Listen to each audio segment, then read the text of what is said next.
Olá, gente. Vamos dar continuidade aí na nossa matéria que a gente falou, né, anteriormente sobre diabetes. E nós vamos finalizar a parte hoje da unidade 5, falando sobre diabetes. A gente falou sobre hipertensão, né, distúrbios da pressão arterial. Agora nós vamos falar de finalizar a parte de diabetes. E dependendo dessa aula, hoje mesmo já começa a próxima unidade, tá bom? Então vamos lá.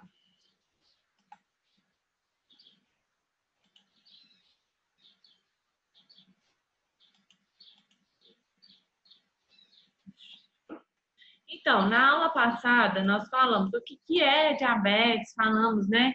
Como que forma diabetes, assim, não tem uma etiologia correta, né? Não se sabe muito bem como, mas falamos um pouco sobre isso, falamos sobre os tratamentos, diagnóstico e tudo mais, né? E aí, aqui agora, nessa aula, nós vamos falar sobre as complicações da diabetes, tá? Geralmente, gente, essas complicações da diabetes seria mais para aquelas pessoas que não têm um cuidado, né? Que não faz um tratamento adequado, né? Não segue tudo bonitinho. Então, assim, óbvio também, né, que já falamos, vai de muito por pessoa. Então, pode ser que aquela pessoa que mesmo fazendo todos os cuidados pode, né, gente? Assim, não estou falando que são todas as pessoas, mas pode ter uma predisposição maior de ter essas complicações. Então, isso aí depende muito de pessoa para pessoa, mas sabe-se que se as pessoas não fazem o tratamento correto, né, as chances de ter complicações são muito grandes. Pode ser que tem pessoas que não fazem tratamento não tem tantas complicações igual eu vou mostrar para vocês. Mas isso vai de pessoa para pessoa. Óbvio, o tratamento é o mais eficaz para controlar todas essas complicações. Então, vamos lá. Nós temos as complicações para diabetes, como agudas e as crônicas, tá? Nós vamos falar das agudas agora, nós temos dois tipos de complicações, que são as complicações de descompensação hiperglicêmica aguda e a hipoglicemia, tá? Entrando aqui em descompensação hiperglicêmica aguda, nós vamos falar nos dois tipos de diabetes, tá? A principal descompensação, tipo assim, que não tá adequado, né? Tá meio ali descontrolado a hiperglicemia, né? Então, na diabetes tipo 1, nós temos aí nós temos a descompensação hiperglicêmica aguda para diabetes tipo 1, que é a cetoacidose, que nós já falamos ali um pouco sobre ela anteriormente, tá? Na cetoacidose, tem uma complicação que é o quê? Uma alta taxa de glicose no sangue, uma alta taxa, tá? É uma complicação letal e tem uma mortalidade aí de 5 a 15% nos pacientes, tá? O que pode levar à cetoacidose? A infecção, omissão, ou seja, a pessoa não está aplicando a insulina, né? Então, ou seja, se não está aplicando insulina, não tem insulina para fazer a glicose entrar dentro das células. Então, tem muita glicose no sangue. E eu já falei com vocês, a alta taxa de glicose no sangue faz mal, é tóxico para o nosso corpo, tá? A glicose ela tem que entrar dentro da célula, não pode ficar jogada lá no sangue, não. Abuso alimentar, uso de medicações, por exemplo, corticoides, né? A gente sabe que corticoides, dependendo de um certo tempo, né, que a pessoa vai utilizando muito tempo, ele não faz muito bem. E vários outros tipos de casos, né? Igual um AVC, um infarto, um trauma, isso aí tudo é uma coisa, são fatores, né? Um AVC, infarto, um trauma, são fatores que são muito prejudiciais para o nosso corpo, né? E aí acaba que isso pode acabar levando, né, uma cetoacidose, por exemplo. Mas geralmente, igual eu coloquei aqui, o que leva, né, a essa cetoacidose, né, essa descompensação hiperglicêmica aguda no diabetes tipo 1, são os indivíduos que têm um mau controle, ou seja, que não controla a doença, não controla a diabetes. Então, ele tem uma hiperglicemia instável, pode ser, e geralmente aí são que vai levar, né, esses pacientes que não têm esse controle, né, acaba levando aí essa vulnerabilidade, ou seja, fica mais vulnerável a ter uma cetoacidose, tá? Então, aí tem essa cetoacidose que eu falei com vocês. Lembrando, a cetoacidose, gente, ela é o seguinte, tem muito açúcar no sangue, ou seja, não tem insulina, tá? Não tem insulina ali para fazer a glicose entrar no sangue, entrar na célula, perdão. Não tem insulina para entrar glicose dentro da célula, então fica muita glicose ali no sangue. Como eu falei com vocês, a glicose dentro da célula, ela é uma fonte de energia, né? Se não tem glicose dentro da célula, nosso corpo fica assim, gente, não tem glicose, eu preciso de energia. E aí ele começa a queimar outras fontes, né? Começa a utilizar outras fontes, igual proteínas no nosso corpo, gordura, né? De maneira que começa a queimar aquilo ali para dar energia para a pessoa, né? Que a pessoa ter essa energia, né? E aí acaba queimando essas proteínas e lipídios, o que não é muito bom. Tanto é que, igual eu falei com vocês, quem tem a cetoacidose pode dar um hálito cetônico, né? Um hálito meio fétido, né? A pessoa consegue sentir esse hálito de cetona, tá? Então não é muito bom, tá? É muito arriscado. E agora, para diabetes tipo 2, uma descompensação hiperglicêmica aguda é a síndrome hiperomolar não cetônica. O que é isso? É quando a glicose está lá acima de 600 a 800 miligramas por decilitro, tá? Tá muito alta, tá? Então, essa síndrome hiperomolar não cetônica é uma complicação para diabetes tipo 2, tá? A glicose está lá em cima, está extremamente hiperglicêmico, né? E aí a pessoa começa a ter muita desidratação, né? Igual eu falei com vocês, né? Que quem tem diabetes, a pessoa tende a ter uma sede excessiva, né? Porque ela vai muitas vezes no banheiro, ela urina muitas vezes e ela tem muita sede, né? Porque acaba que os rins estão lá tentando eliminar essa glicose. Então acaba que tenta, né, soltar o máximo de líquido com glicose possível e acaba dando sede para a pessoa. Então, aqui nesse caso, quando a glicose está extremamente alta, como aqui, de 600 a 800, é muito alto, tá? E aí acaba que a pessoa, os rins vão ficar lá tentando, né, eliminar a glicose, né? E aí acaba que a pessoa fica desidratada, porque está eliminando muita água, né? Ela fica desidratada, então dá muita desidratação. O que vai levar a essa síndrome hiperemolar não cetônica? Bom, glicocorticoides, né, no caso corticoides, que vão, a gente sabe que eles alteram, né, o metabolismo da glicose, igual eu falei com vocês aqui em cima, né, de hiperglicemiantes, que no caso os corticoides, né, acabam aumentando a taxa de glicose no sangue, e diuréticos, tá? Porque acaba que os diuréticos, a pessoa fica tomando diurético quando tem diabetes, e aí acaba que o diurético faz a pessoa eliminar mais líquido, né? Então, aumenta a perda de líquido no paciente, que pode levar aí uma síndrome hiperemolar não cetônica, tá? Cirurgias e doses elevadas de glicose também. E uma outra complicação aguda, né, para pacientes diabéticos é a hipoglicemia, tá? Bom, a hipoglicemia a gente sabe que é uma baixa taxa de glicose no sangue, né? E o que acontece? A hipoglicemia, ela traz um risco também, né? É uma complicação grave, porque é um risco que a pessoa ela vai ter, que encontra, né, em pessoas que têm um padrão de dieta, atividades, né, de exercícios que vão variar, né? Então, às vezes a pessoa não alimenta, a pessoa faz uma atividade física muito rigorosa, né? Tipo assim, ela sabe que ela não pode fazer aquela grande atividade física, né? Porque senão, se ela fizer uma atividade física extrema, né?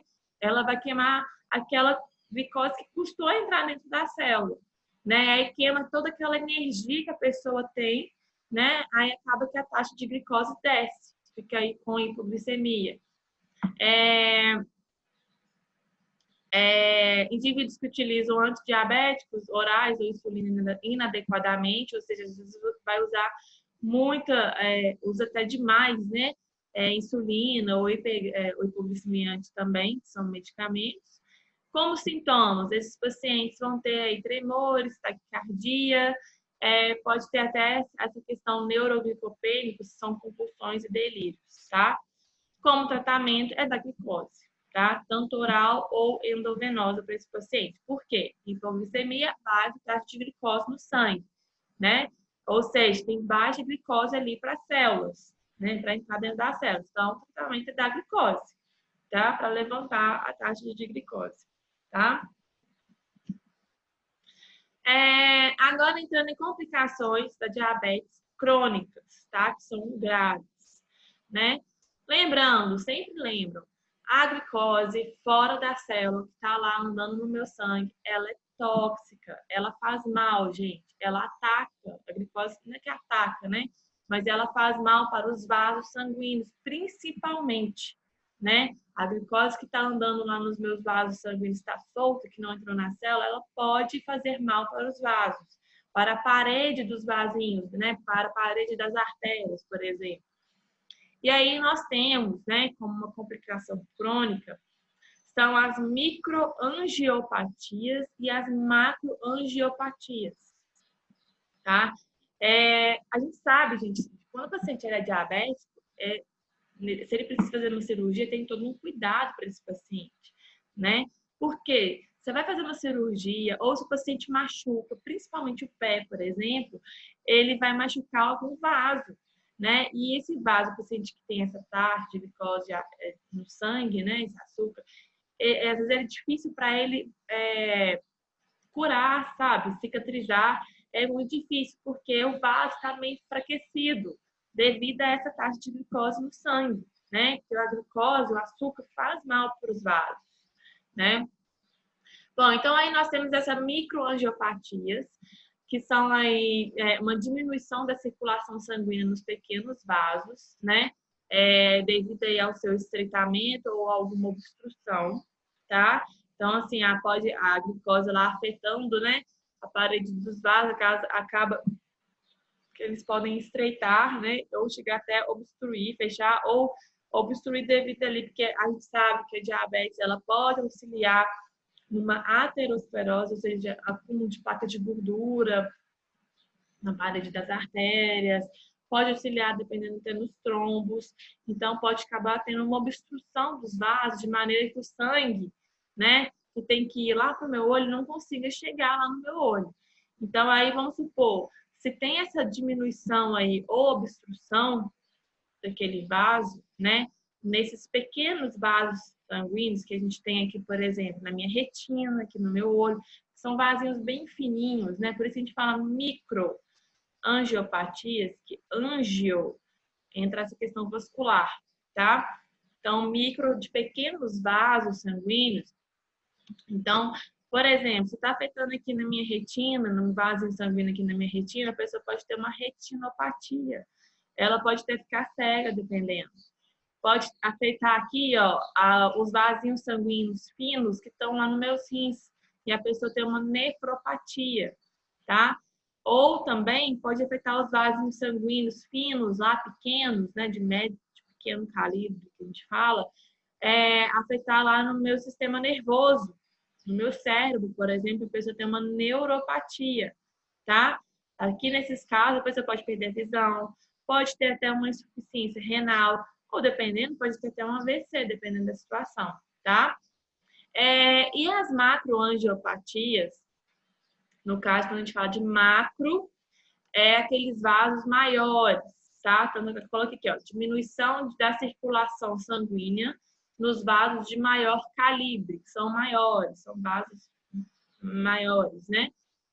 Devido à sua obstrução ou estreitamento, né? Então, ou seja, diabetes pode levar a obstrução ou estreitamento ali daquele vaso sanguíneo, né? Então, aqui, olha, pode levar um infarto, tá? Porque está afetando ali a parede do vaso sanguíneo aqui do coração, né? Então, pode dar um infarto. Aqui, ó, gente, no caso, ateroma, tá? Isso aqui é uma aterosclerose. Então, ou seja, uma diabetes que auxiliou a pessoa a ter uma aterosclerose, esse acúmulo de placas de gordura, e aí vai acumulando, a pessoa pode chegar a ter um infarto, né? Então, um infarto, um AVC, como eu falei com vocês, e o pé diabético que nós vamos falar, tá? Que eu acho que todo mundo conhece, né? Essa grande complicação que é para esses pacientes diabéticos, que é o pé diabético, né? Então, aqui, só para vocês verem, tá, gente? Só para relembrar que nós temos aqui uma artéria. Quando a gente fala artéria de médio, pequeno calibre, é essa questão aqui, ó. Nós temos a artéria aórtica, que é a artéria maior e principal do nosso corpo, né? A artéria aorta, ela vai se dividindo em artérias menores, de médio calibre, aí vai se ramificando, bota nessas imagens aqui, isso aqui é a artéria aorta, vai se ramificando e ficando cada vez mais fininha, tá?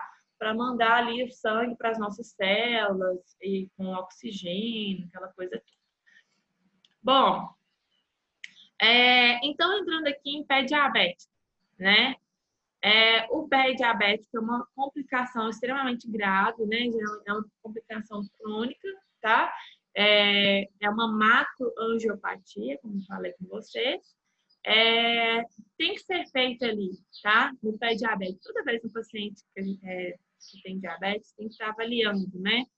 Aí fazer uma avaliação neurológica, no caso, né? Tátil, né? Pressionar, ver se o paciente está sentindo, se ele tem ali a sensibilidade, né? Do contato, né? De sentir que você está passando a mão, porque pode afetar os nervinhos que estão chegando lá no meu pé, de maneira que eu sinto, né? Que eu sinto a dor, eu sinto que estou beliscando. Você pode acabar perdendo, né?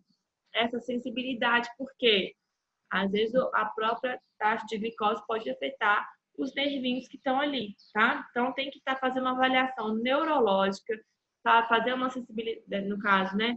Questão do tato, o paciente está sentindo. Se ele está sentindo dor, pressiona, né? Se ele está sentindo dor térmica, né? No caso, né? Se o pé tá quente ou não tá quente, né? Porque às vezes está muito inchado, pode ter nem inchado, né? Às vezes está ali com o paciente está com o pé diabético, o pé fica mais quente. A avaliação vascular, ver se está tendo pulsação, tá? A avaliação tegumentar, ver se o paciente está com o pé, se o pé tem a pele está hidratada, se não está muito seco, se tem rachaduras, se tem alguma micose, e observar os pontos, né? Observação de pontos de pressão, para saber como que está ali a questão da circulação, né? E tudo mais. Bom, todos esses 3 pontos aqui, tá? É o exame que é feito para os pacientes portadores aí de diabetes mellitus, tá? Dos pés deles, tá? É um exame que é feito, que é comum e tem que ser feito dessa forma. Bom, o pé diabético, né? Que eu falei com vocês, igual que a gente tem algumas imagens. No caso, é a diabetes, né? Então, o pé diabético, né? No caso, a diabetes que vai afetar os pés, né? A doença, infelizmente, afeta os pés. Que pode ser por dano nos nervos ou enrijecimento dos vasos sanguíneos, tá? Ou seja, isso aí acaba dificultando, né, o sangue, né, de chegar naquela região, né, do pé, acaba não tendo uma circulação muito adequada no pé e acaba então ali que não vai chegar às células de defesa, não vai chegar ali às células, os fatores que auxiliam ali na cicatrização, né? Então isso tudo compromete. Então aqui, olha, o pé diabético geralmente é causado por uma ferida ou pode ser uma ferida mínima, gente. Mínima, tá? A pessoa pisou no espinho e esse espinho dá esse fuzuê danado. Então, assim, é causado por uma ferida que ela não cicatriza e ela vai infeccionando, tá?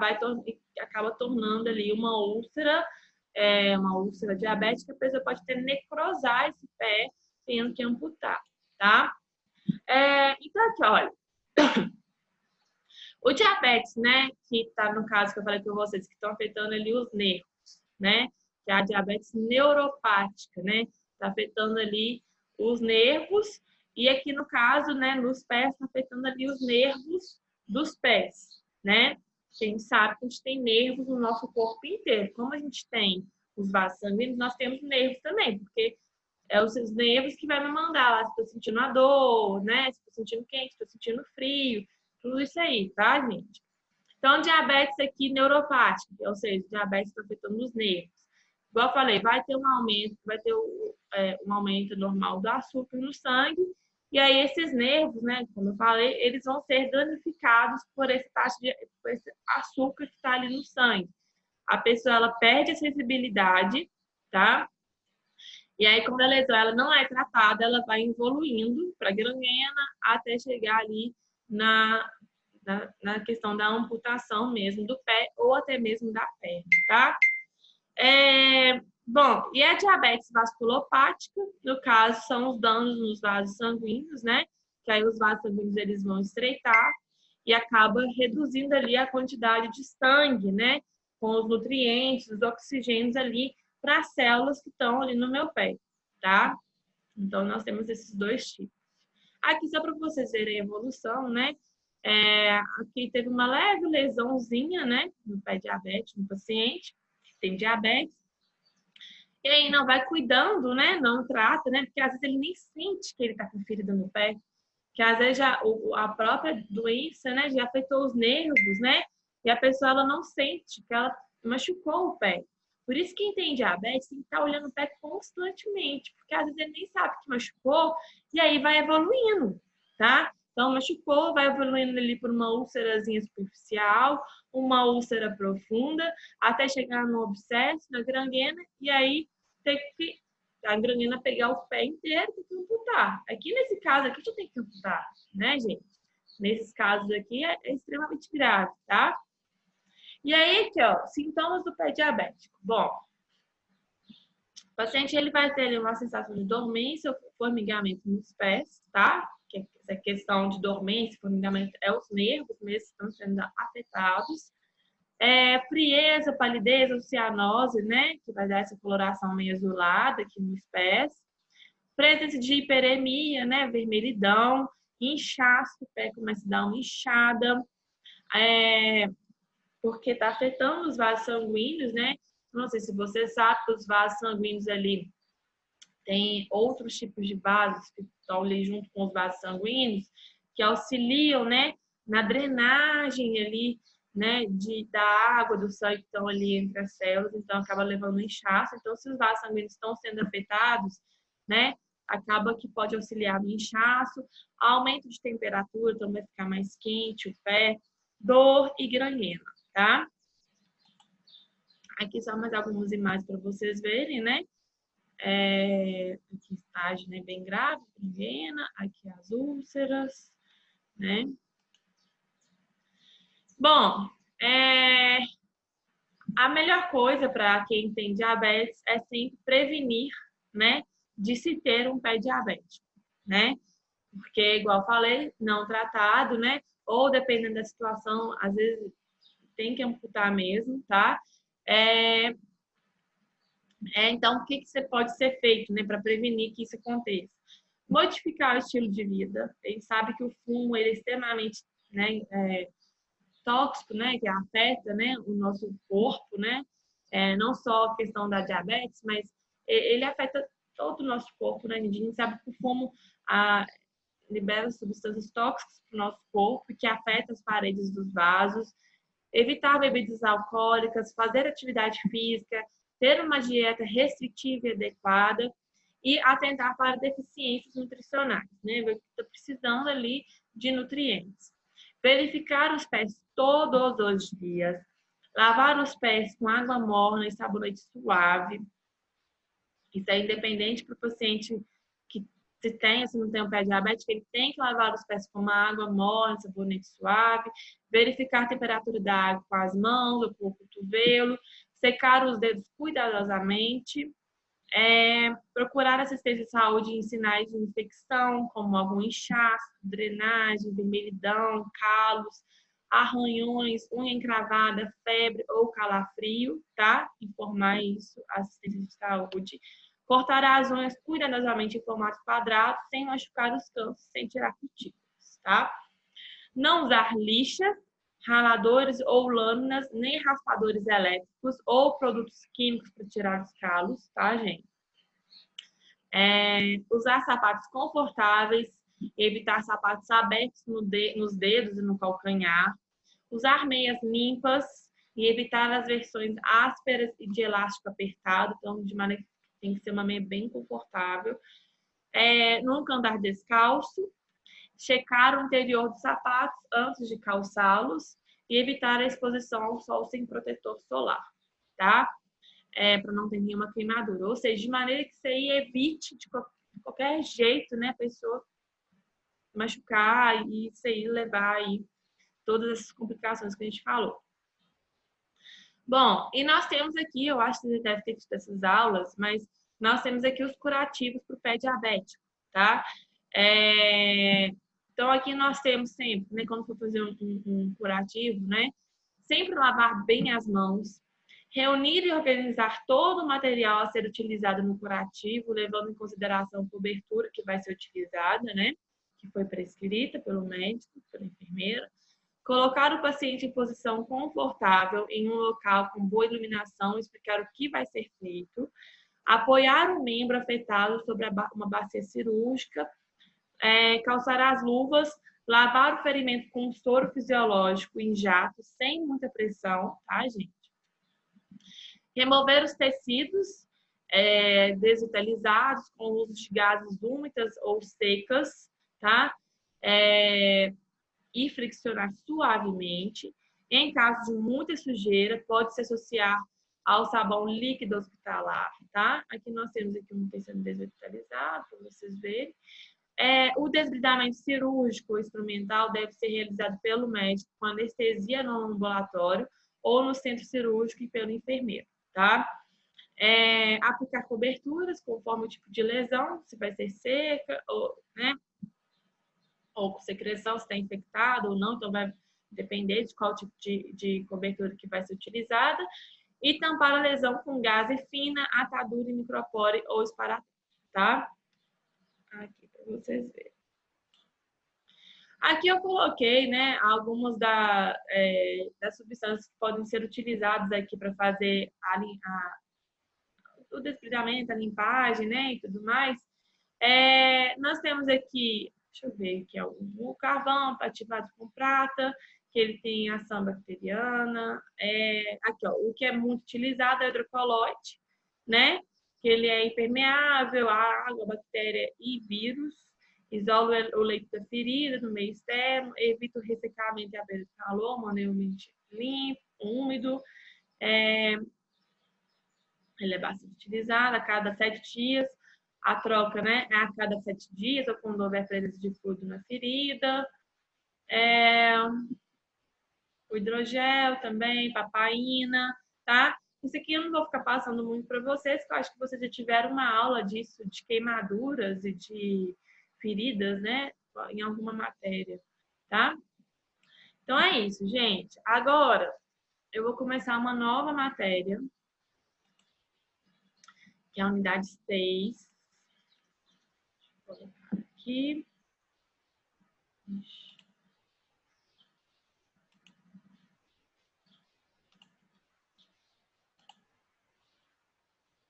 Oh, meu Deus.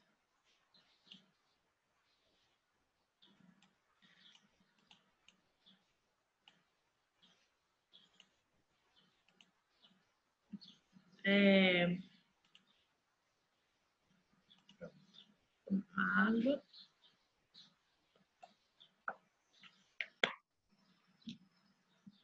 Então, vamos lá. Começando aí uma nova matéria, tá, gente? Que é a unidade 6, tá? Lá na apostila. São as síndromes geriátricas. Bom, primeiramente nós vamos falar sobre a instabilidade postural, mobilidade comprometida, quedas e tonteiras, tá? Bom, a gente sabe que aquele indivíduo, né, que ele fica mais inativo, aquele idoso, né, que ele fica mais sentado o dia inteiro, vendo televisão, né, ou deitado, né, a gente sabe que ele vai ter uma inatividade, né? A gente fala na atividade crônica do indivíduo. Ou seja, ele está inativo, ele não está, né, tá ali mais parado, mais quieto, né? E acaba que isso acaba perdendo a força, né? Gera uma perda da força e da massa muscular desse paciente. Ou seja, uma predisposição, né, auxiliando aí nessa questão da instabilidade postural, da mobilidade comprometida, quedas e tonteiras, tá? A gente sabe que as quedas, né, nas pessoas acima de 60 anos é muito frequente. Infelizmente, é meio que inevitável, né? Assim, é algo natural do envelhecimento. E às vezes a pessoa cai e você nem vê que a pessoa caiu, tipo, nem como que a pessoa caiu. Uma coisa simples, de repente ela vai lá e cai, né? E isso é muito grave para os pacientes idosos, tá, gente? É muito grave. Eu acho que vocês sabem disso, né? Se a gente quebra um fêmur, é uma complicação danada para esses pacientes idosos, né? Geralmente o fêmur é algo muito, essa questão de quebrar o fêmur, né? Traz extremas complicações para o médico, né? Que às vezes o paciente pode levar até ao óbito depois, né? Mesmo depois que fez a cirurgia, né? Não adapta muito bem com a cirurgia, é muito complicado, tá? A queda por ano aí, em 30% dos idosos tá, que vivem em casa. Ou seja, 30% que tem as quedas, né, que caem, são aqueles idosos que vivem em casa. E 50% dos idosos geralmente são os que caem, geralmente os que caem nas instituições como asilos, casas de repouso, que a gente falou em algumas aulas anteriormente. 50% desses idosos costumam cair nessas instituições, tá? E a gente sabe que, com o avançar da idade, né, assim, à medida que a gente vai envelhecendo, tem os fatores que são causadores dessas quedas, né? A gente tem ali os fatores que são intrínsecos, né? Aqueles que estão bem relacionados com alteração fisiológica, né? Com a questão da pessoa estar perdendo massa, magra, né? Está perdendo musculatura, então a pessoa vai ficando mais fraca, perdendo a força. Medicamentos, pode ser, né? E algumas enfermidades, no caso doenças, por exemplo, Parkinson, né? Que a gente sabe que o paciente ele fica naquela tremedeira e ele fica até mais fraco, né? É mais difícil para ele se locomover. E nós temos também os fatores extrínsecos, né? Que auxiliam aí nessa questão das quedas, que é a questão ambiental mesmo, né? A gente falou daquelas modificações dos ambientes, né? Mas no caso um tapete pode auxiliar para aquele idoso cair, igual está nessa imagem, né? Não ter corrimão, não ter uma rampa ao invés de escada, essas coisas. Bom, a gente sabe, igual eu falei com vocês, é um grande desafio mesmo, né? É um grande problema mesmo, né? Para os profissionais de saúde, para os médicos, né? Não só os médicos, enfermeiros, para os técnicos de enfermagem, né? Porque se você está lá fazendo um cuidado, porque aquele paciente de repente ele cai, não sei, é uma grande complicação, tá? E isso acaba aí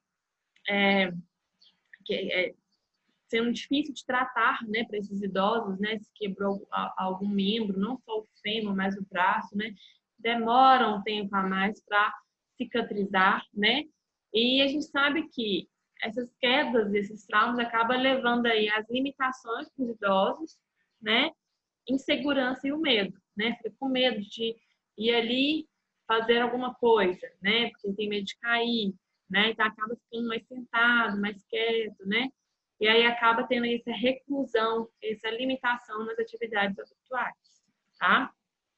Bom, engraçado.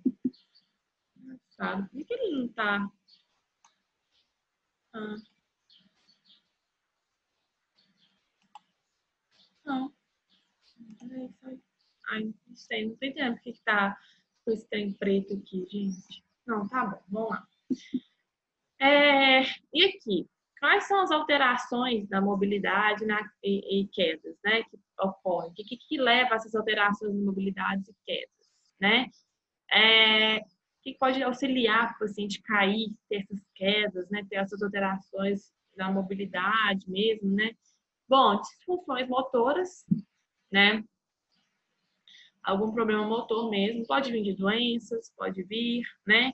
A pessoa não tem muita força, né? Ela perde a sua força, ela perde seu jeito de ter esses movimentos mais finos, né? Então acaba que isso pode auxiliar em vai pegar alguma coisa, né? Tipo, tem essas disfunções motoras, senso de percepção e equilíbrio, né? Isso pode afetar. A pessoa perde equilíbrio muito facilmente, então acaba caindo. Senso de percepção, no caso, tá vendo um cachorro voando aqui, você não consegue sair.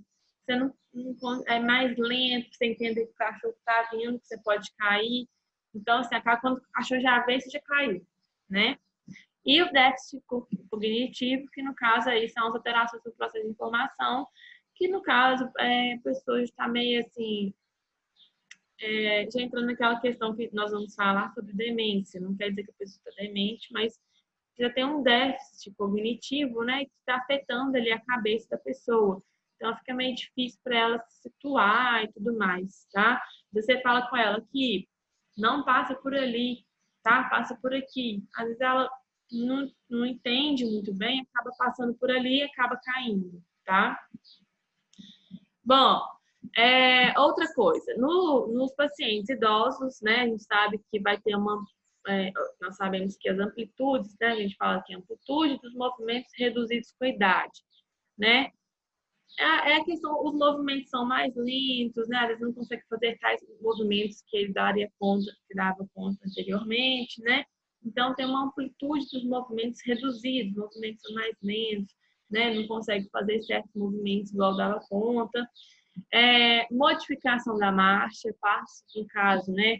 A modificação da marcha são os passos mais curtos e mais lentos, né? O andar é mais lento, com os passos mais curtinhos, né? Lembrando que as quedas, né, vai trazer um alto índice de mortalidade, tá?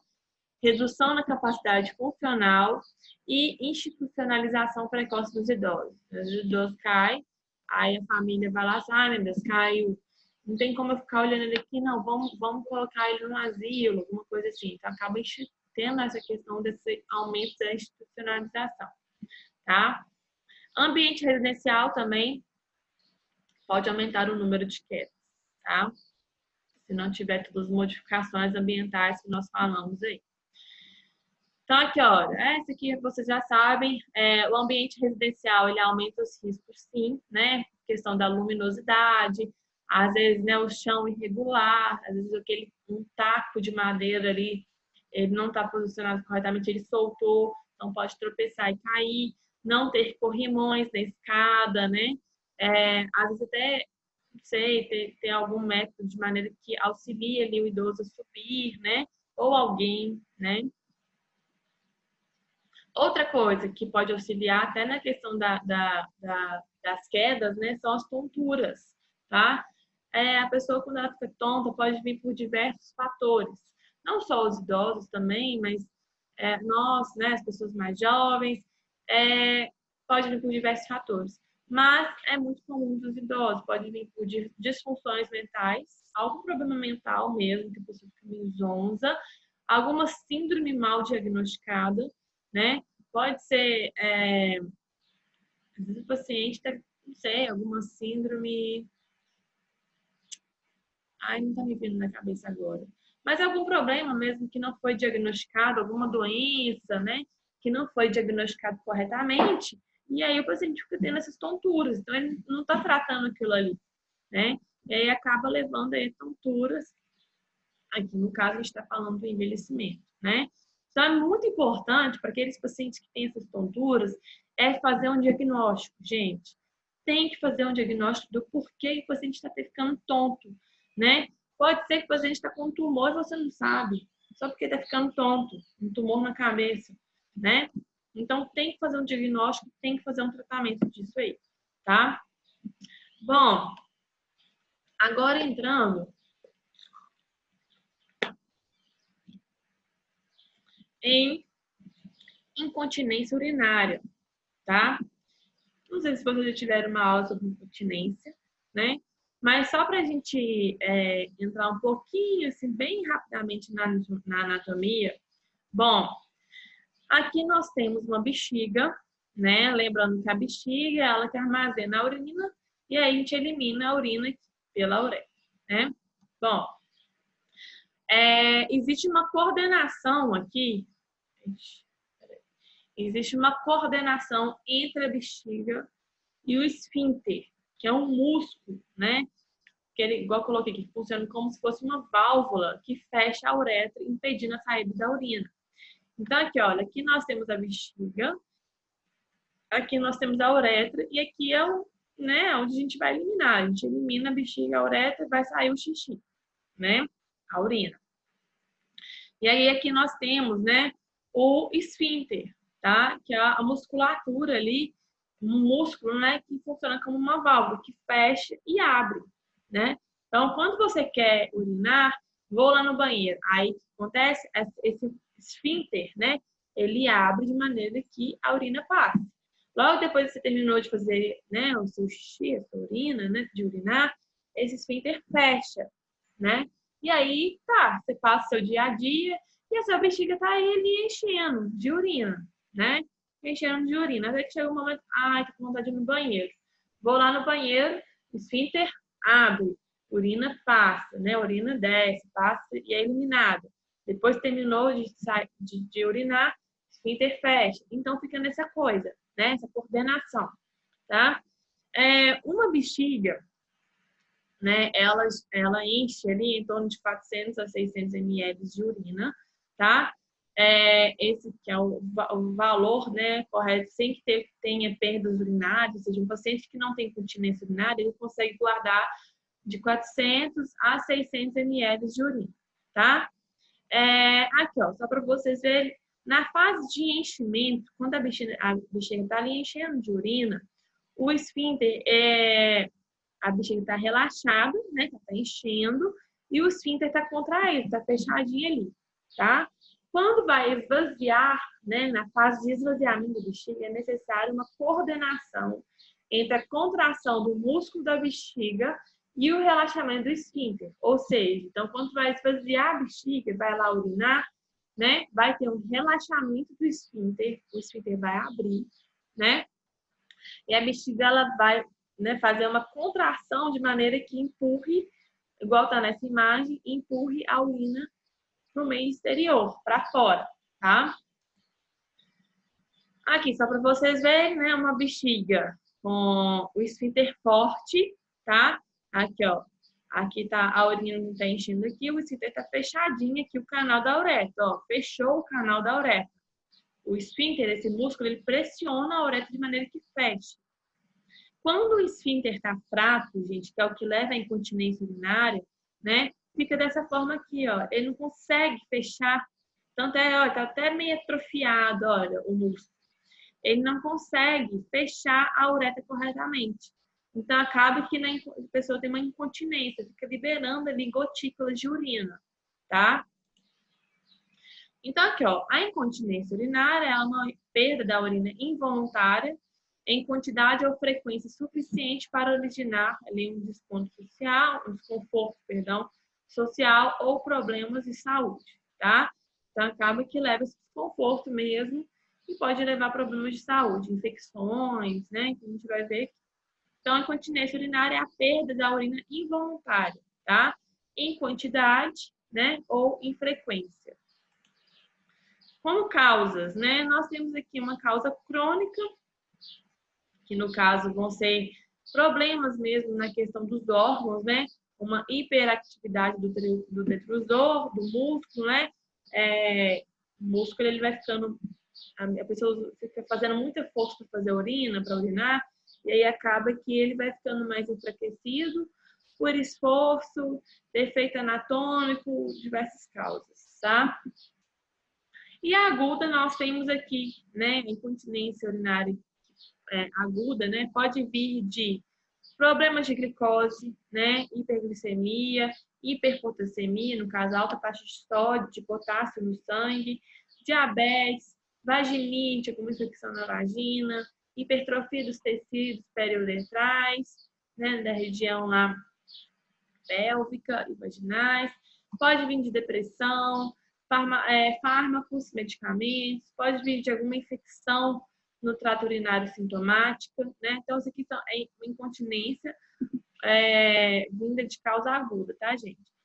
Pode vir de Parkinson, delírios, redução da consciência, então acaba que a pessoa, se ela não está consciente, ela perde essa questão de contrair o esfíncter, redução da mobilidade, excesso de débito urinário vindo aí de hiperglicemia, por exemplo, diuréticos, e obstipação intestinal, que é a constipação mesmo, que é a prisão de ventre, tá? Pode levar ali a incontinência. Bom, infelizmente, né, é mais frequente em mulheres, tá?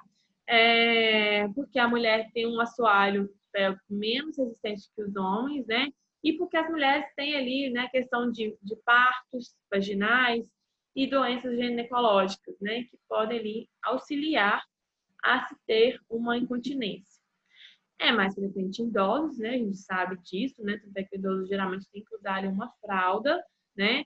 Porque à medida que a gente vai envelhecendo, igual nós já falamos sobre isso anteriormente, nossas células vão envelhecendo, nossas células vão ficando mais enfraquecidas, o idoso ele vai perdendo massa magra, ele vai perdendo músculo, né? Então acaba que o esfíncter ele é um músculo, né? E acaba então que esse esfíncter ele vai atrofiando, ele vai enfraquecendo, né?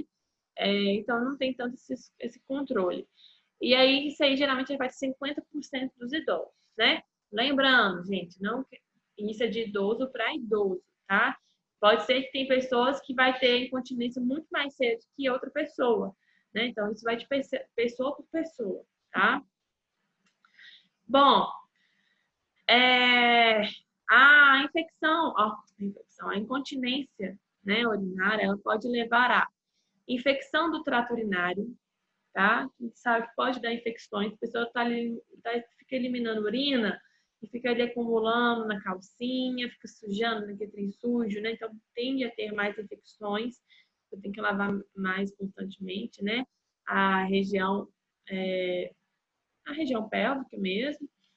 Sepse pode levar, porque pode acabar tendo uma infecção no trato urinário, né? Se a pessoa não cuida, se a pessoa tem uma infecção ali na região sexual, no caso, tanto na vagina quanto no pênis, né? A pessoa não cuida. Essa infecção pode chegar nos rins, tá? E aí os rins, que tá ali para filtrar todo o nosso sangue, né? Essa infecção pode cair na corrente sanguínea e levar a uma sepse, tá? Pode levar a uma insuficiência renal, ou seja, uma falência renal, falência dos rins, por exemplo. Pode aumentar o risco de quedas e fraturas, por quê? A pessoa tem incontinência urinária, ela tem de correr para o banheiro, né? Então, no caso do idoso, ele não consegue correr. Então, na hora que ele vai andar rápido, ela desesperar para ir no banheiro, alguma coisa assim, ele não vê uma pedra no chão, vai lá e tropeça e cai nessa pedra. Então, tem esse aumento de risco de quedas e fraturas.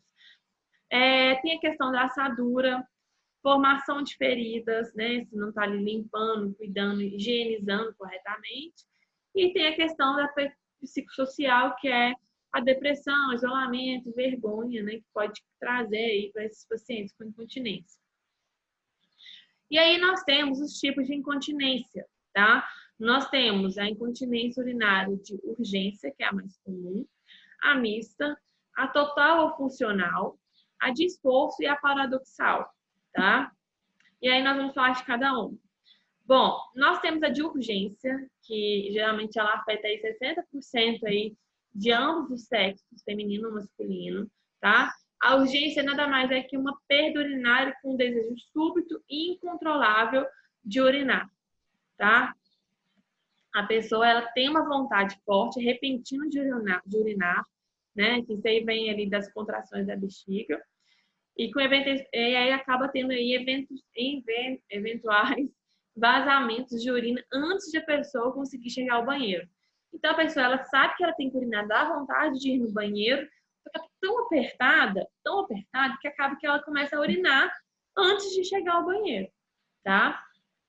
Nós temos aí a incontinência urinária de esforço, que é quando a pessoa ali, ela vai tossir, ela vai rir, vai espirrar, levantar algum peso, um objeto, né, pesado, ela acaba eliminando ali um escapezinho de urina, tá?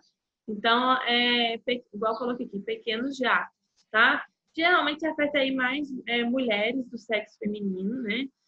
Idosos, né? Geralmente 30% da causa aí em idosos do sexo feminino, né? Por questão mesmo da fraqueza e tudo mais. Homem é comum após a ressecação prostática ou alguma radioterapia, tá? Pode ter interferido no esfíncter. Nós temos a incontinência urinária mista, tá? Que é uma associação, junto, né?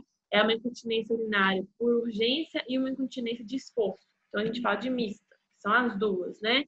Que é o quê? Vai ter os dois sintomas, que é a queixa de perda involuntária de urina ao esforço físico e também após o episódio de urgência. Então, é aquela que a pessoa tem os dois. Ela tosse, tem esse escape de urina. Ela espirra, tem esse escape de urina. Ou também, às vezes, a bexiga está muito cheia, ela quer ir no banheiro, quando ela chegar lá no banheiro, acaba que ela já eliminou um pouco da urina. Nós temos também a incontinência urinária paradoxal, ou seja, né, é mais comum dizer, transbordamento, que é uma incontinência urinária de transbordamento. O que é isso? A bexiga ela não é esvaziada por longos períodos, né? Aí ela fica cheia, fica tão cheia, a pessoa fica ali segurando, que ela fica tão cheia que acaba tendo um transbordamento da urina. Ou seja, a bexiga ela começa a eliminar um pouco de urina porque ela está muito cheia, né? E aí outra coisa, a bexiga ela não consegue esvaziar completamente, tá? Não consegue, faz lá, elimina a urina, mas não consegue eliminar toda a urina que está na bexiga. Por quê? O jato urinário ele é fraco, tá? Então, o jato é fraco, aí o paciente urina frequentemente apresenta perda, né? Ou gotejamento urinário aí, né? Devido aí ao transbordamento. E nós temos também a incontinência urinária total ou funcional, que é quando, né, ocorreu ali alguma lesão no esfíncter, né? O médico foi fazer uma cirurgia, geralmente com cirurgias, né? E cortou o esfíncter, tá? Cortou o esfíncter e aí o paciente tem uma incontinência urinária total, tá? Já tem essas perdas urinárias contínuas, o que eu coloquei, sem globo vesical palpável ou resíduo significativo. O que acontece? Quando a pessoa está com muita vontade de urinar, aí fica até meio dura a barriga, né? Quem tem incontinência urinária total ou funcional não tem essa barriga dura, né? Que a gente fala que é o globo vesical, tá? E aqui entrando em tratamentos e cuidados de enfermagem para pacientes com incontinência urinária, nós temos tratamento medicamentoso, né? Temos aí evitar a ingestão de grandes quantidades de líquidos em locais com banheiros pouco acessíveis, né? Então, não tem esse risco de ter que correr lá no banheiro e acaba que não tem banheiro. Então, evitar beber muitos líquidos quando tiver em um lugar que não tem banheiro, assim, muito acessível. Evitar alimentos com cafeína e alcoólicos. Tratar quadros de constipação intestinal crônica, né? No caso da prisão de ventre, porque a gente sabe que a constipação pode auxiliar na incontinência urinária, facilitar acesso aos banheiros, fazer exercícios de musculatura pélvica e treinamento vesical. Existe, tá, gente, tratamentos para... existe uma fisioterapia, né, da musculatura pélvica. E tem até uns choquinhos que pode ser feito, né? Que coloca ali os eletrodos e faz ali as contrações do esfíncter para ver se ele fortalece. E realizar treinamento do hábito e micção programada. Pode ajudar, tá? Agora entrando em incontinência fecal, tá? Vamos lá. Incontinência fecal, como a gente falou, incontinência urinária é a perda da urina, né? É incontrolável, né? Que a pessoa não tem controle de perder a urina, por exemplo. E a incontinência fecal é a perda, né, voluntária aí das fezes, né? A perda do controle, na verdade, né? Igual da incontinência urinária, é a perda do controle sobre a eliminação de fezes sólidas, né? Geralmente a incontinência fecal ela afeta aí pessoas acima de 65 anos, tá? a pessoa que ela perde, tem uma incapacidade de reter matéria fecal, de evacuá-la de forma voluntária, né? Tem um erro de português aqui, de forma voluntária. Bom, além da incontinência fecal, nós temos a incontinência fecal parcial. A gente pode falar de incontinência fecal ou anal, tá? E aí nós temos a incontinência fecal ou anal parcial, que é muito comum nos idosos, que é a perda do controle e a eliminação de gases ou fezes líquidas, tá? Só para a gente relembrar, da mesma forma que na incontinência urinária, que eu falei com vocês da bexiga, do esfíncter, né?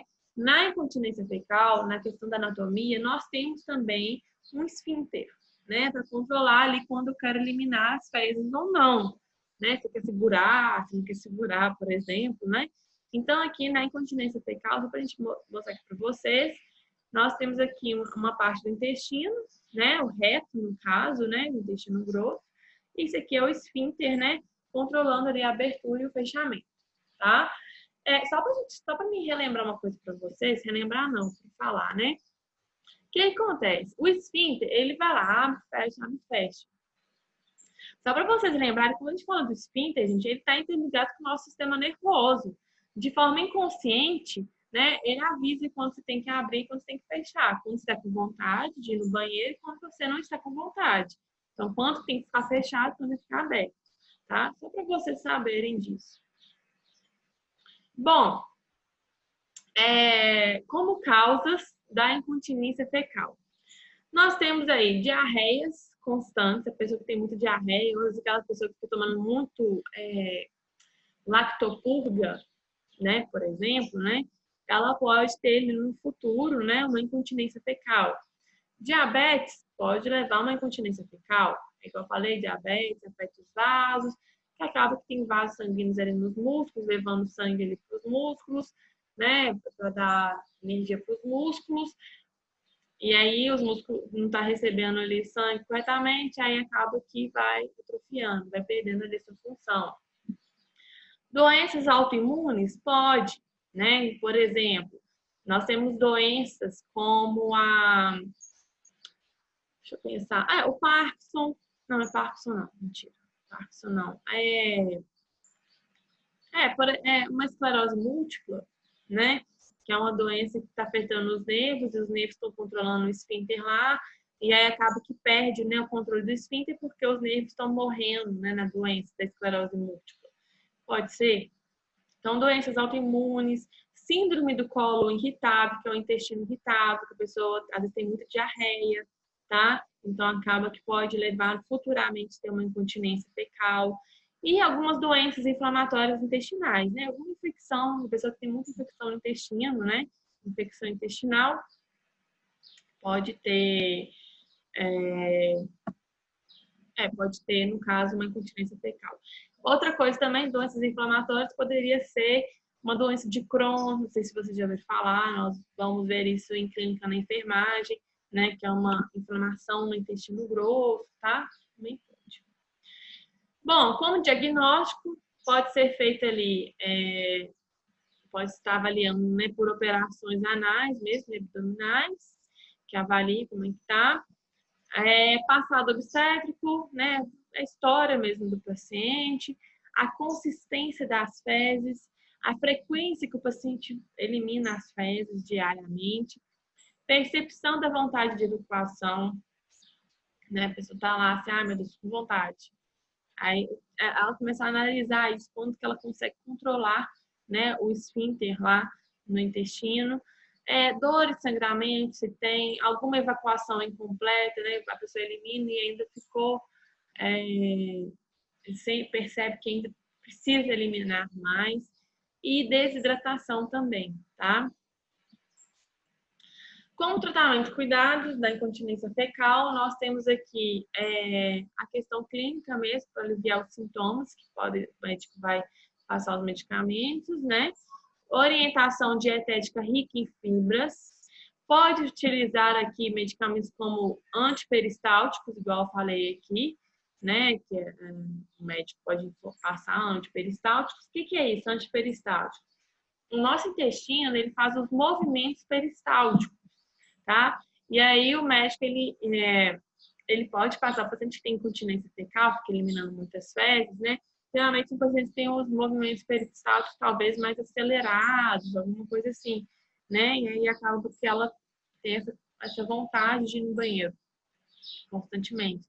E aí os antiperistálticos vai diminuir esses movimentos peristálticos nos intestinos, de maneira que a pessoa vá menos no banheiro. Que as fezes consigam ficar lá guardadinhas lá no intestino, digamos assim, passar mais lentamente no intestino. Tem também a fisioterapia anal, né? Que no caso tem a fase de força de contração dos esfínteres anais. E tem também a cirurgia, tá? Que pode ser feita.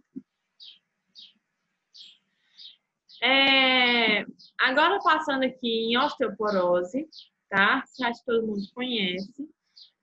Osteoporose, gente, nada mais é que os ossos frágeis, né? Tem uma porosidade, né? Um adelgaçamento dos ossos que eu coloquei aqui, mas os ossos com poros. Aqui, por exemplo, nós temos uma imagem ampliada de um osso normal e uma imagem ampliada de um osso com osteoporose. Olhem só, ele fica todo poroso, né? Fica bem mais poroso quando comparado com o osso normal. E se ele fica poroso assim, se você bater, imagine uma pedra pônei, aquela pedra que você costuma usar para ralar o pé, né? Ela é toda porosinha, né? Se você tacar ela no chão, né? Ela é mais difícil de quebrar. Agora imagine que essa pedra pônei, os buraquinhos dela lá, fossem maiores, ela fosse mais porosa, eles fossem bem maiores, igual tá nessa imagem aqui. Se você tacar ela no chão, ela espedaça toda no chão, né? Ou seja, fica um osso mais fraco, né? Mais frágil, tá? E aí, o que acontece? Na osteoporose, tem uma diminuição de absorção de minerais e de cálcio, tá? Tem isso aqui.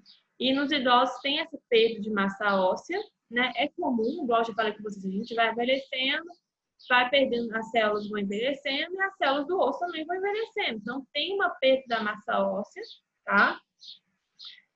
Além de ter essa questão de essa diminuição de absorção de minerais e de cálcio, tem a perda da massa óssea. E para mulheres, né, é muito comum a osteoporose em mulheres, porque a menopausa, infelizmente, a gente sabe que os hormônios que a mulher libera no período menstrual, né, quando ela está menstruando, né, são hormônios que auxiliam ali, né, não só os nossos ossos, né, manter, cuidar dos nossos ossos, mas o nosso corpo inteiro, né, porque a gente sabe que quando tem a menopausa, tem uma desregulação muito grande no nosso corpo de taxa hormonal. Bom, como causas da osteoporose, né, que pode ser? Pode ser por perda de cálcio, né? Lembrando, cálcio está ali em laticínios, né? Por exemplo, leite, né? Então, perda de cálcio. Deficiência ali na questão de vitamina D, tá? A pessoa está com baixa taxa de vitamina D. Pode vir de algumas doenças, de síndromes, por exemplo, síndrome de Cushing, que no caso, o paciente toma muito glicocorticoides, os corticoides, né? E esses glicocorticoides, eles acabam retirando o cálcio do organismo, tá? Então, aí acaba que a pessoa tem baixa taxa de cálcio, podendo levar a uma osteoporose.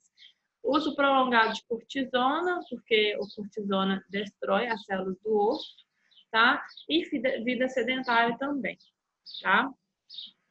Então, aqui, a principal terror da osteoporose mesmo é a questão das fraturas, né? Pode quebrar facilmente ali quadril, corpos vertebrais, né? Isso é muito grave, tá, gente? Então, é muito fácil de quebrar osso em osteoporose. Nós temos dois tipos, né? A tipo 1, que é mais em mulheres, que é a que eu falei de pós-menopausa, né? Que tem essa alteração aí da taxa hormonal. E aí tem uma rápida perda óssea, né? Nessas mulheres. E a tipo 2, que é relacionada com o envelhecimento, né? Que vai aparecendo ali uma doença que vai progredindo, né? Cronicamente.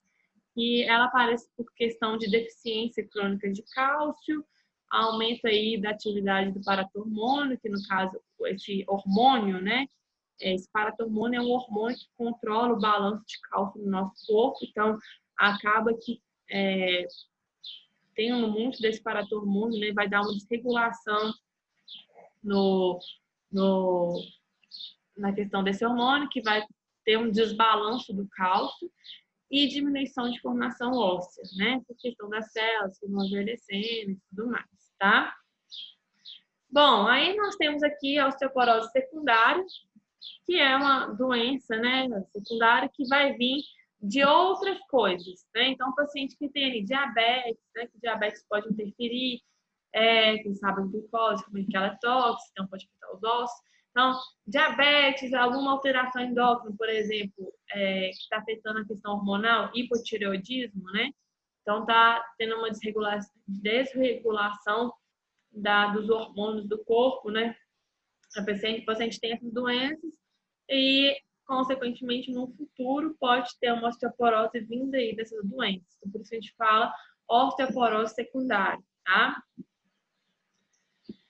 E aí, como fatores de risco, né, que pode levar à osteoporose, nós temos baixa massa óssea, menopausa precoce ou a menarca tardia. O que é menarca? É quando a pessoa vai ficar menstruada, né? Porque os jovens, né, os adolescentes, enfim, vai ficar menstruado. A primeira menstruação, né? Então, a menarca tardia ou menopausa precoce, ou seja, são fatores que estão tudo relacionados com a taxa hormonal mesmo, tá? Se a menarca está tardia, a pessoa começa a produzir hormônios, né? Do corpo mesmo, as mulheres, né?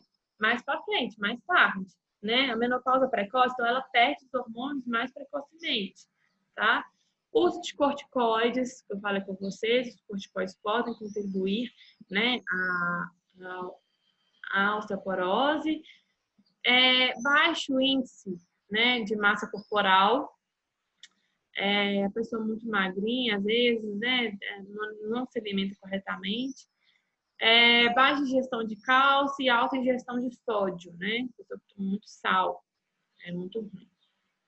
Como diagnóstico, nós temos aí a questão, né, avaliar o histórico familiar, a baixa de altura, menopausa precoce, e um exame que é utilizado é a densitometria óssea, que vai estar avaliando essa questão, né, do osso, né, como que está a densidade desse osso, se ele está poroso, se ele não está poroso, tá?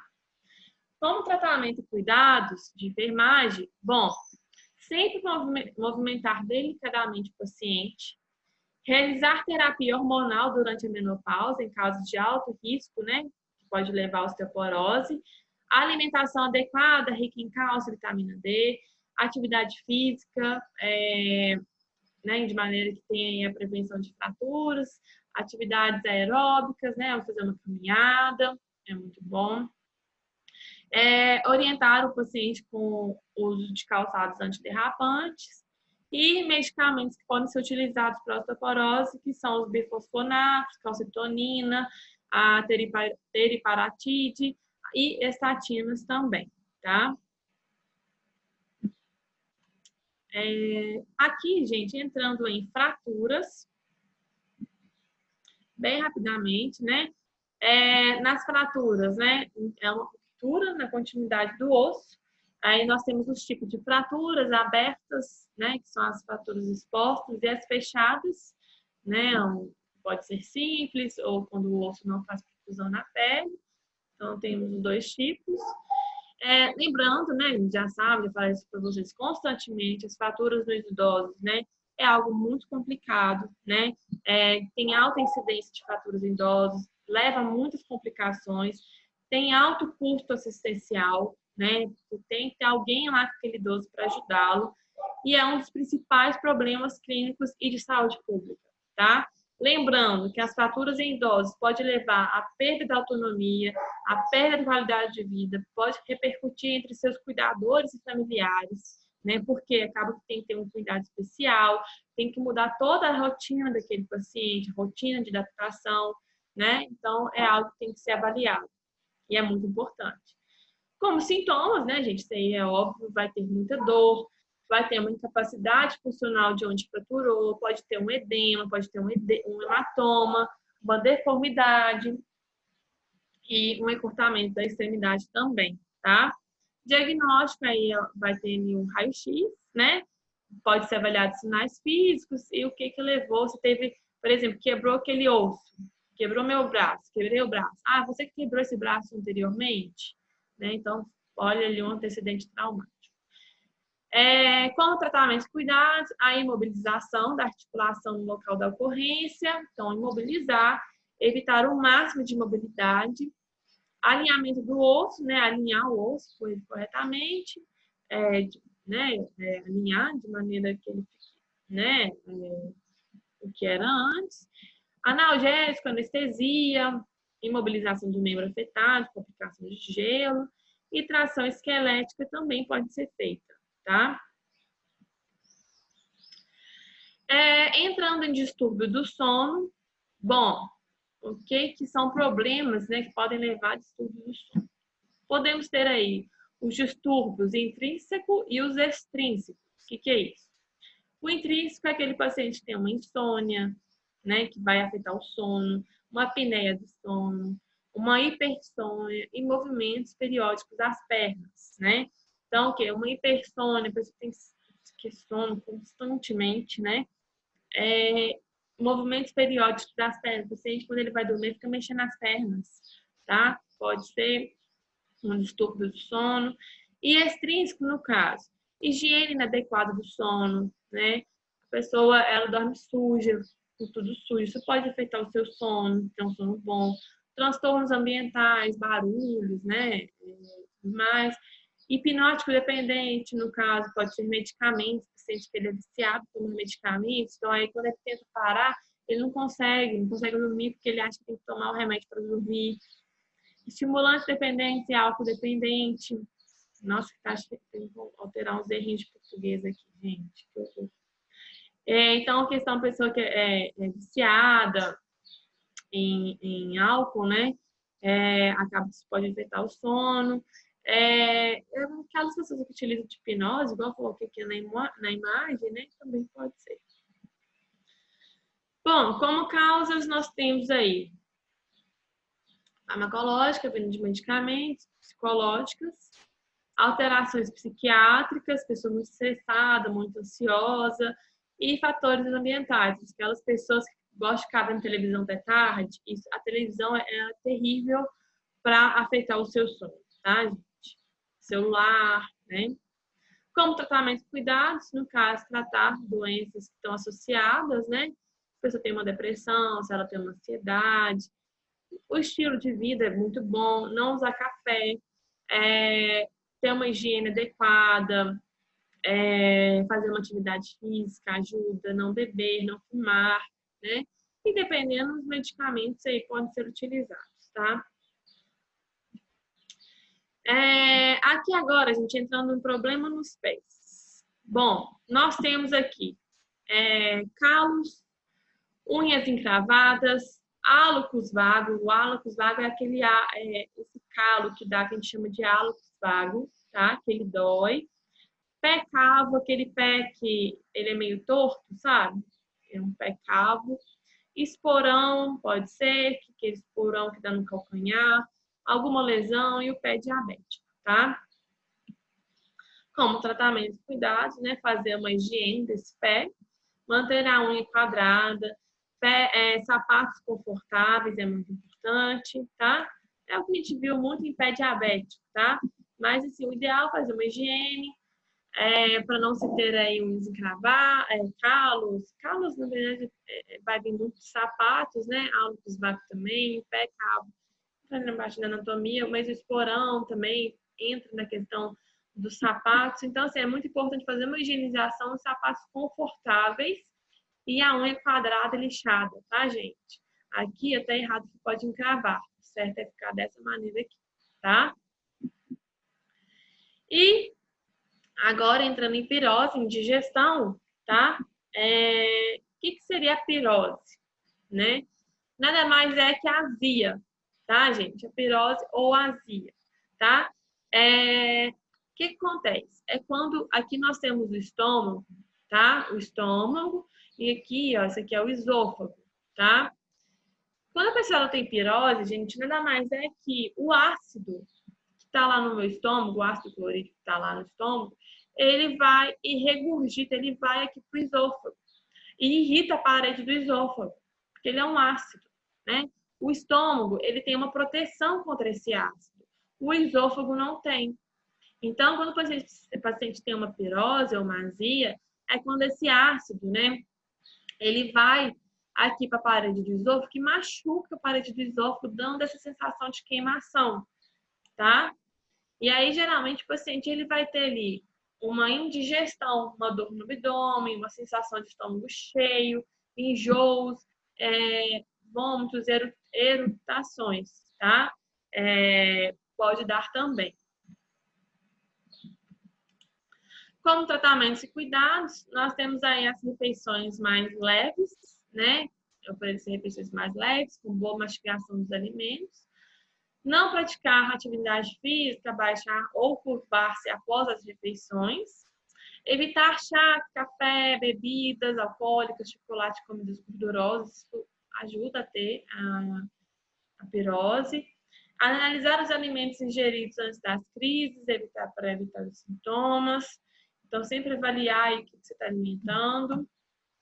Não fumar, evitar refeições perto da hora de deitar, dormir com travesseiros mais altos ou elevar a cabeceira, que é muito bom, né? E ingerir antiácidos, tá? Pode ajudar também, tá? Gente, e por fim, o último, que eu falei correndo, que eu sei que eu falei correndo com vocês, mas por fim, a AIDS, que é uma doença, né? Muito famosa, né? Que ela é acometida aí por um vírus, né? E a gente sabe que não só como os jovens, mas os idosos também têm AIDS, tá? Então é muito importante, tá, gente, trazer essa questão dessa doença não só para os jovens, mas também para os idosos, tá? O que é a AIDS? A AIDS é um vírus, que a gente fala aí, que é um vírus da imunodeficiência humana, que é o HIV, tá? E esse vírus, ele destrói progressivamente, à medida que vai evoluindo a doença, né? Ele destrói as células do sistema imunológico, ou seja, as células de defesa do nosso corpo, tá? E aqui, a relação sexual em idosos é a forma mais predominante de infecção pelo HIV. Tem gente que acha que idoso não faz sexo, mas faz. E é muito importante estar avaliando isso, tá, gente? A gente sabe que é um vírus e que ele é transmitido, né? Geralmente, né? Tem outras formas, mas ele é transmitido de forma sexual, né? Por isso tem toda aquela questão de usar as prevenções, camisinha e tudo mais, tá? Então, aqui, ó, lembrando, idoso, gente, pode pegar HIV, tá? Bom, lembrando, não é só a sexualidade que torna as pessoas transmissíveis ao HIV, e sim as práticas sexuais realizadas de forma desprotegida, tá? Então, assim, a proteção é extremamente importante, gente. Lembrem-se disso, tá? Porque, gente, HIV, a AIDS, não tem cura. Ela não existe cura, tá? Infelizmente, não tem cura. Ainda não se tem. Já tem anos que essa doença está aí. Então, assim, sabe, usem camisinha, usem a proteção, porque é a forma mais eficaz, né, de se evitar a ter a doença, tá, gente? Não custa nada, tá? Então, assim, se você não quiser correr esse risco, use a proteção. Muitos fatores hoje em dia estimulam o prolongamento da vida sexual, né? Óbvio. A maior expectativa de vida saudável, lubrificantes vaginais, novas drogas de disfunção erétil, medicamentos que minimizam, né, os efeitos da menopausa, próteses, cirurgias e atividades físicas. Tudo isso aqui, né, gente, a gente tem que agradecer, graças a Deus, hoje em dia, são esses fatores aí que levam, né, ao prolongamento da nossa vida sexual. Tem diversos. Mas a gente tem que lembrar da AIDS, tá, gente? Como que é o modo de transmissão dessa doença? Bom, a gente sabe que é vindo pelo sexo, né? Mãe e feto, pode sim, a mãe pode passar para o filho, ainda tem isso. Pode vir de aleitamento materno, pode vir de algum acidente pérfuro cortante, né? Então, às vezes até uma agulha, né? O paciente lá vai usar uma agulha que usou em um paciente que às vezes ele não sabia que tinha AIDS, usa a mesma agulha em outro paciente. Então, pode passar isso, tá? De um para o outro. E o uso de drogas intravenosas, que no caso, né, as drogas injetáveis, né? Que às vezes as pessoas costumam compartilhar a mesma seringa, né? E aí aquela pessoa tem AIDS, a outra pessoa não sabe, mas usa a mesma seringa. Igual eu falei. Bom, então o que acontece? Esse modo de transmissão são modos que envolvem, né, a troca de sangue ou líquidos do corpo, que tem contato com o sangue, tá? Quais são os fatores de risco para ter a AIDS? Vários parceiros sexuais, o não uso de preservativo, compartilhamento de seringas e agulhas não estéreis, tá? Bom, como sintomas, né, nós temos aqui a febre, né, no caso, cansaço, fadiga, tem essas eritemas, né, que são essas manchas avermelhadas na pele.